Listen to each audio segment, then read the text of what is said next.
俄罗斯轰炸机现身，美国让乌克兰放心，自己的心却提到了嗓子眼儿，战机紧急升空。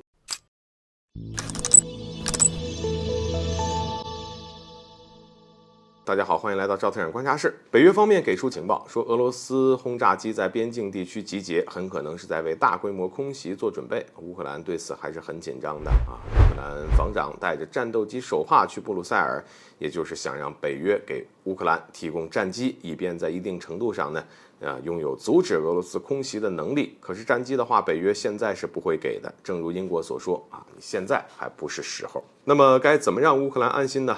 在回应俄罗斯轰炸机在边境集结的时候，美国防长奥斯汀让乌克兰放心，说表示美国暂时没有看到俄罗斯为了大规模空袭而在边境集结战机的迹象。或许也感到了这样的力度不够，也不足以让渴望战斗机的乌克兰满意。而奥斯汀随后便强调，会进一步的推动西方给乌克兰提供军事援助的计划。美国的安慰以及在战机问题上的回避呢，本身也是可以预见的啊。没有足够的苏式战机提供给乌克兰，西方的战机，乌克兰呢又需要足够的时间去适应，而西方给乌克兰提供战机，就代表着冲突进一步升级。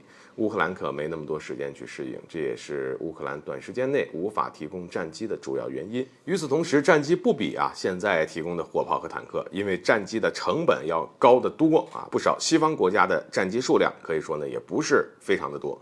一直吵着要给乌克兰提供战机的波兰，更是极力的撇清关系，声称自己的战机数量都不够充足，难以满足乌克兰的需求。所以即便是想要战机，乌克兰也只能是自己在那儿干着急啊。反正在战机到手之前，乌克兰是放不下心的。而美国那些让乌克兰放心的话呢，乌克兰是接受不了的。尤其是美国让乌克兰放心，自己的心却提到了嗓子眼儿。美国在俄乌边境确实没发现俄罗斯战机为了大规模空袭而集结的现象，但是俄罗斯轰炸机和战机呢，却在阿拉斯加附近的空域现身。美军战机紧急升空，2架 F-16打头，2架 F-35A 协助。那么另外呢，还出动了预警机和加油机，只为了拦截进入阿拉斯加防空识别区的图95 MS 战略轰炸机和苏35。美国让乌克兰放心，不成想的自己却紧张了起来。美国出动这么大阵仗来应对俄罗斯的4架军机，却让乌克兰放心不用担心俄罗斯在边境集结战机。所以乌克兰看了都想笑，但美国的紧张呢也不是没有道理的。阿拉斯加还真不是那么的安全。之前俄罗斯就威胁美国，要是敢将扣押的俄罗斯资产转交给乌克兰的话，也不是不可能考虑收回阿拉斯加这一选项。而现在被美国扣押的俄罗斯资产呢，已经被美国交给了乌克兰。这要是俄乌局势失控，阿拉斯加可能要改回俄姓了。而且呢，就算俄罗斯没能力拿下阿拉斯加，但是将阿拉斯加打成废墟，彻底摧毁美国北极前哨的能力还是有的。